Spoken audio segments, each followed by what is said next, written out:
How relevant and how effective are bring your own device programs in education? What is a bring your own device program? Well, a bring your own device program is where the school asks the learner to bring their own personal device to aid in their learning. Schools will set the parameters or guidelines as to what constitutes a device. This does not mean a specific device itself, like a Mac or a tablet, but the school will set guidelines as to what they'd like the learner to be able to do with their device. This will drive the student choice around what type of device they have or they bring to school. Schools are moving towards bring your own device programs, or will move towards bring your own device programs, as first and foremost they believe learning with technology is important and benefits the learner. But schools are also looking at these programs as they are more cost effective. They're cost effective in the way that a school can spend money on infrastructure, like a robust network and robust Wi-Fi, rather than spending money on devices for individual students. That is very expensive, and schools will be forced to replace these devices every 3 to 4 years.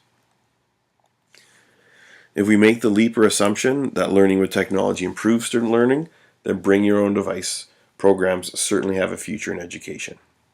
These programs are relatively new, and much more research and data needs to be collected as to the effectiveness of these programs, and we need to look at specific data around literacy and numeracy.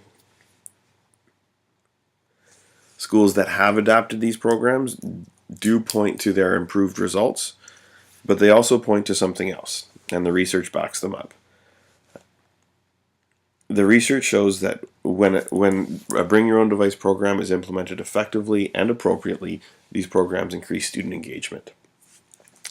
One can correctly assume that an engaged student is more apt to learn than a disengaged student, and therefore these programs do have merit.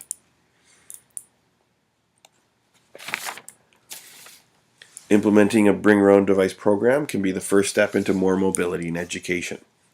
This type of program is primarily focused on device use within the brick and mortar school, but the implementation of a bring your own device plan will begin to increase the anytime or anywhere learning, which in turn will lead to more mobility.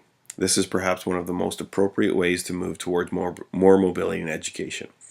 A step-by-step approach which involves personal devices for learning inside the brick and mortar school, which will certainly lead to more mobility and more learning outside of the school. It is interesting to note, and it will be interesting to see how more and more of these programs will have an impact on a brick and mortar school. School budgets are getting smaller, and therefore schools are making decisions that are cost effective, or they believe are cost effective, but also give them flexibility. Schools are looking to engage students in learning both inside and outside of the classroom, and asking the learner to provide the device the schools think is a very effective way of doing this. It will be interesting to see what impact bring your own device programs have on the brick and mortar school. As a bring your own device will bring more mobility, will we see fewer students inside the brick and mortar school?